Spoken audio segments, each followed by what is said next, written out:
الحمدللہ رب العالمین والصلاة والسلام علی سید الانبیاء والمرسلین نبینا محمد وعلی آلہ وصحبہ اجمعین اما بعد۔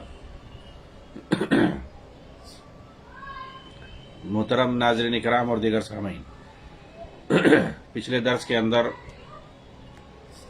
جہاد کے بعض شرائط کا ذکر کیا گیا۔ آج بھی انشاءاللہ دیگر شرائط کا ذکر ہوگا۔ چنانچہ شیخ سعد الزعتری حفظہ اللہ اپنی کتاب حقیقت الجہاد فی فلسطین کے اندر کہتے ہیں کہ یہ جہاد کے شرائط میں سے ہے کہ انسان ایسے عیب یا کمی سے محفوظ ہو جو جہاد کے لیے مانع ہو، رکاوٹ بن سکے۔ جیسے کہ قرآن کریم کے اندر اللہ تعالیٰ نے ایسی ہی کچھ رکاوٹوں کا ذکر کرتے ہوئے فرمایا ہے، لیس علی الاعمى حرج ولا علی العارج حرج ولا علی المریض حرج، یعنی اگر کوئی نابینا ہے، اندھا ہے، یا اس پر کوئی تنگی ہے، کوئی اگر لنگڑا ہے، یا اسی طریقے سے اگر کوئی بیمار ہے، تو ایسے لوگوں پر کوئی حرج نہیں ہے۔ یعنی ایسے لوگ، یہاں پر دیکھیے تین چیزوں کا ذکر اللہ تعالیٰ نے کیا ہے، تین رکاوٹوں کا، یعنی تین طرح کے آزار کا ذکر کیا ہے کہ اندھا ہونا، اسی طریقے سے لنگڑا ہونا اور مریض ہونا۔ تو ایسے لوگوں کے لیے درست نہیں ہے کہ وہ لوگ جہاد کے لیے نکلیں، بلکہ ان کا بیٹھا رہنا صحیح ہے، اور اگر یہ لوگ نہیں جاتے تو کوئی ان پر حرج یعنی گناہ نہیں ہے۔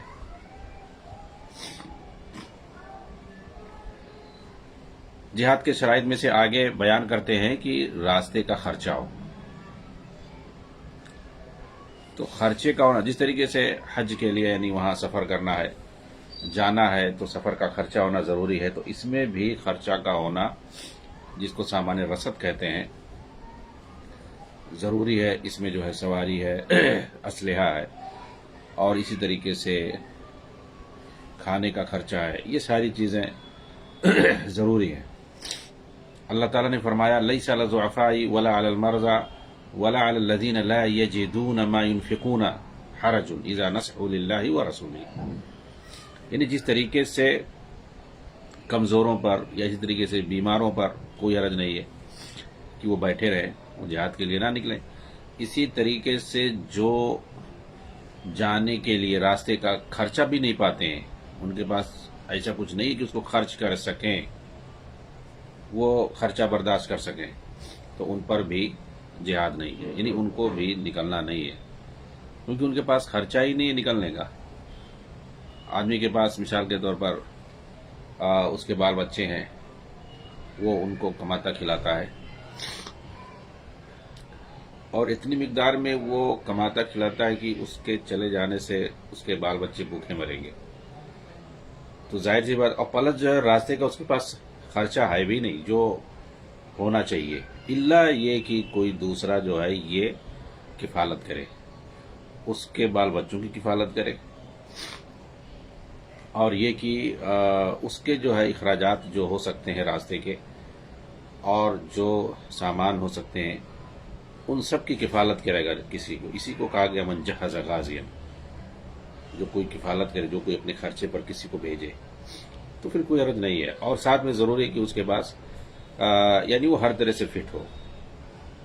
اس کے بعد بھی یہ بھی ضروری ہے، ہر طرح سے آدمی فٹ ہے، فزیکلی فٹ ہے، اور دیگر جو شرائط ہیں وہ سب پائے جاتے ہیں، تو ان میں ایک شرط یہ بھی ہے کہ وہ جو ہے خرچہ بھی اس کے پاس ہو، وہاں جانے کا، راستے کا خرچہ، واپسی کا خرچہ، اور پلس اگر وہ گھر کا ذمہ دار ہے تو پھر گھر والوں کا خرچہ کیسے چلے گا، یہ ساری چیزیں ضروری ہیں۔ اگر اس کے پاس زائد ہے، اور یا یہ کہ کوئی دوسرا جو ہے اس کی کفالت یا اس کے گھر والوں کی کر رہا ہے، تو پھر کوئی حرج نہیں۔ تو یہ بھی اس میں مد نظر رکھا جاتا ہے اخراجات، جس طریقے سے کہ حج کے لیے اخراجات کا خیال رکھا گیا اس کے شرائط ہیں، تو ویسے ہی جہاد کے بھی شرائط میں سے اخراجات کی بھی شرط لگائی گئی۔ اور ایک یہ بھی شرط ہے کہ جہاد پر جانے والے پر کوئی قرض نہ ہو، مقروض نہ ہو کہ چلے جائیں جہاد کے لیے دنیا بھر سے قرضہ لے کر کے، اور ادھر جو ہے شہید بولا جائے گا، مجاہد بولا جائے گا، اور پتہ چلا یہاں پتہ نہیں کتنوں سے چندہ لے کر کے کھایا ہوا ہے، یا اپنی جو ہے کمپنی بنا کے رکھا ہے، تنظیم بنا کے رکھا ہے اور چندہ کھا رہا ہے، اور لوگوں میں مشہور ہے کہ وہ تو جہاد پہ گیا ہوا ہے۔ ہاں، یہ سب جو ہے سارے شرائط کے ساتھ بتا رہے ہیں۔ امام شافعی رحمہ اللہ کہتے ہیں کہ اگر کسی پر قرضہ ہے تو اس کے لیے جائز ہی نہیں ہے کہ وہ جہاد پر نکلے جب تک کہ وہ قرضہ دینے والے سے یا تو اجازت نہ لے لے، خواہ وہ قرضہ دینے والا کوئی مسلمان ہو یا کافر ہو، تو یا تو اس سے اجازت لے لے یا قرضہ چکا دے، اس کے بعد ہی وہ نکل سکتا ہے۔ اسی طرح سے ابن قدامہ رحمہ اللہ نے کہا ہے کہ اگر کسی پر قرضہ ہے تو اس کے لیے جہاد پر نکلنا جائز نہیں ہے جب تک کہ وہ قرضہ دینے والے سے اجازت نہ لے لے۔ ہاں، اگر وہ قرضہ معاف کر دے یا اس کی ادائیگی کی کوئی ذمہ داری لے لے، دوسرا کوئی لے لے، یا کوئی ضمانت لے لے کم سے کم، تو ایسی صورت میں جائز ہے۔ یہی قول امام شافعی رحمہ اللہ کا بھی۔ ہاں، امام مالک رحمہ اللہ نے اس شخص کو جہاد پر جانے کی رخصت دی ہے جو قرضے کی ادائیگی پر قادر نہ ہو، اس لیے کہ اس کے مقیم رہنے کے بعد بھی اس سے کوئی مطالبہ نہیں ہوگا اور نہ ہی قرضے کی وجہ سے اسے کوئی پکڑے گا، اس لیے جہاد پر جانے سے بھی اس کے لیے کوئی معنی نہیں ہے، گویا وہ اس شخص کی طرح سے ہے جس پر کوئی قرضہ ہی نہ ہو۔ تو یہ ایک الگ صورت ہو گئی، ورنہ جو اختیاری صورت ہے وہ یہی ہے کہ وہ قرضہ کو ادا کر کے جائے، یا یہ کہ جس سے قرضہ لیا ہے اس سے جو ہے وہ اجازت لے لے، یا یہ کہ کوئی دوسرا جو ہے ضمانت لے لے اس کی طرف سے۔ یہ صورتیں ہیں، تبھی وہ نکل سکتا ہے۔ اس کے بعد کہتے ہیں کہ ابن قدامہ رحمہ اللہ نے پہلے قول کو ترجیح دیتے ہوئے کہا کہ ہم یہ کہہ سکتے ہیں کہ جہاد کا مقصد چونکہ شہادت ہے جس کے اندر جان کی قربانی ہے، اس طرح اس کے فوت ہو جانے سے وہ حق بھی فوت ہو جاتا ہے، جیسا کہ حدیث کے اندر وارد ہوا ہے۔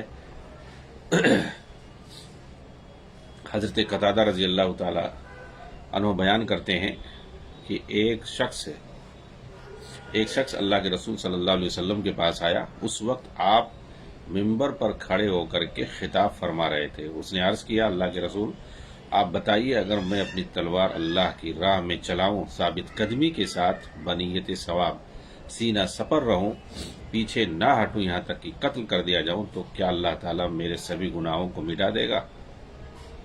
تو آپ نے فرمایا ہاں۔ پھر جب وہ جانے کے لیے مڑا تو آپ نے اسے بلایا اور کہا، یہ جبریل ہیں جو کہہ رہے ہیں کہ مگر یہ کہ تم پر قرض ہو۔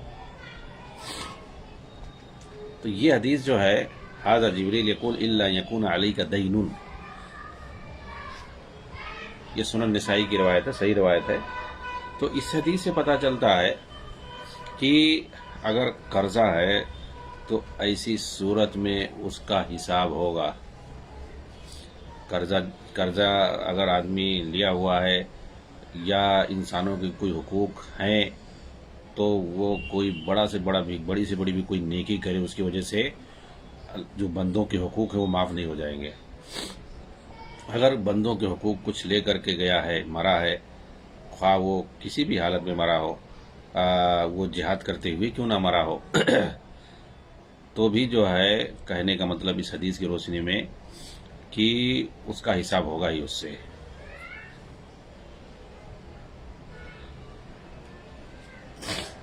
اس کے بعد آگے جو ہے ایک اور شرط کا ذکر کرتے ہیں شیخ سعد الزاتری حفظہ اللہ، کہ مجاہد جو ہے وہ صبر کرنے والوں میں سے ہو۔ صبر کسے کہتے ہیں؟ میدان میں جم کر کے لڑائی کرنا، اس کو جو ہے صبر کہتے ہیں۔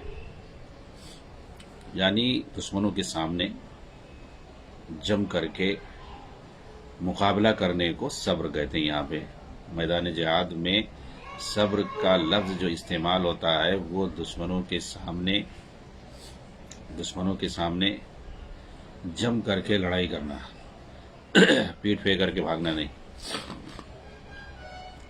ایسا نہیں کہ جو ہے آدمی ادھر ادھر چھپا رہے، کہیں سے جو ہے مار کر کے بھاگ جائے اور پھر اس کے بعد دشمن جو ہے آبادی میں آ کر کے تباہی مچائے۔ تو اصل جو ہے انسانی جان کو بچانا ہے۔ آدمی اگر اپنی آبادی کو بچا نہیں پاتا ہے تو پھر ایسی صورت میں وہ خاموش رہے۔ ایسا نہیں کہ جو ہے پیچھے سے دشمن کو پتھر مار کے بھاگ جائے اور کہے کہ میں بہت بڑا بہادر ہوں، اور پھر اس کے بعد وہ آئے اس کے علاقے میں دشمن اور خوب تباہی مچائے، اور اس تباہی کو روکنے کی اس کے پاس طاقت ہی نہ ہو، بلکہ اس تباہی کو وہ کہے کہ ہم جیت گئے، خوشی منائے۔ جی ہاں، یہی سب ہو رہا ہے۔ یہی سب ہو رہا ہے کہ دشمن کا مقابلہ کرنے کی ہمت نہیں ہے، پیچھے سے جو ہے پتھر مار کے بھاگ جائے اور اس کے بعد جا کر کے کہیں سوراخ میں گھس جائے، سرنگوں میں چلے جائے، اور دشمن آ کر کے پورے شہر میں تباہی مچائے ایک طرف سے۔ تو تباہی جس وقت مچا رہا ہو اس وقت ہمت نہیں ہے سامنے جانے کی، تو اس کو لڑائی نہیں کہتے ہیں، اس کو کہتے ہیں خودکشی کہتے ہیں، اور اس کو کہتے ہیں مسلمانوں کو مروانا اور کٹوانا، ایک ایک کا حساب ہوگا۔ جی ہاں، اس ساری چیزوں کو یاد کیا جائے گا۔ آج یہ لوگ اسی جو ہے دشمن سے صلح کر رہے ہیں اور صلح کر کے میدان چھوڑ کر کے بھاگ رہے ہیں، اپنے اپنے آقاؤں کے پاس جا رہے ہیں ان کو خوش کرنے کے لیے کہ جو ٹاسک ہمیں دیا تھا اس کو ہم پورا کر چکے ہیں۔ تباہی ختم، تباہ ہو کر کے پورا شہر برباد ہو گیا، تباہی آ چکی ہے، ختم ہو چکا سب کچھ۔ اب آگے کا جو پلان ہے وہ دشمن کرے گا، سب کچھ دشمن کے ہاتھ میں دے دیا۔ اس کو لڑائی نہیں کہتے ہیں، اس کو کیا کہتے ہیں؟ اس کو قتل و خونریزی کہتے ہیں، تباہی کہتے ہیں، خودکشی کہتے ہیں، مسلمانوں کو کٹوانا اور مروانا کہتے ہیں۔ جہاد میں سب سے پہلے مسلمانوں کی جان کی حفاظت مطلوب ہوتی ہے۔ کبھی جو ہے مسلمانوں کو ڈھال نہیں بنایا جاتا، پبلک کو، عوام کو، بچوں کو، عورتوں کو ڈھال نہیں بنایا جاتا ہے۔ گھس کر کے پتھر پھینک کر کے اس کے بعد جب دشمن حملہ کرنا شروع کرے تو میڈیا میں آ کے رو، چلاؤ کہ دیکھو ظلم کر رہا ہے ہم پہ۔ یہ کون سی بات ہوئی بھائی؟ تم ایک طرف جو ہے اس کو اکسا رہے ہو، بھڑکا رہے ہو، اس کے اوپر جو ہے پتھر پھینک رہے ہو، پٹاخہ پھینک رہے ہو، پھر وہ تو چاہتا ہی یہی کہ ہمیں بہانہ ملے ظلم کرنے کا، اور پھر اس کے بعد تم میڈیا میں چلا رہے ہو کہ کوئی ہماری مدد کے لیے نہیں آ رہا۔ کون تمہاری مدد کرے گا؟ کس کے پاس اتنی امکانیات ہیں؟ تو یہ سب ڈرامہ چل رہا ہے، اور یہ مدد ان کو دراصل لینا نہیں ہے، اور نہ مدد یہ کروانا چاہ رہے ہیں۔ اگر یہ مدد کروانا چاہتے اور یہ کچھ کرتے، ان کے پاس کچھ ہمت ہوتی، کچھ طاقت یا کچھ خیر خواہی ہوتی مسلمانوں کے لیے، فلسطینیوں کے لیے، ان کے دل میں اگر ذرا بھی رحم ہوتا ان درندوں کے اندر، تو یہ کھلے عام ٹی وی پر ایسے بیانات نہیں دیتے کہ ان سرنگوں کو ہم نے چھپنے کے لیے بنایا ہوا ہے، ہم نے اپنی تنظیم کے لوگوں کو چھپنے کے لیے بنایا ہوا ہے، اور جو 25 لاکھ پبلک ہے اس سے ہمارا کوئی تعلق نہیں ہے۔ استغفر اللہ، ایسے کھل کر کے بیان نہیں دیتے یہ، اور اس کے بعد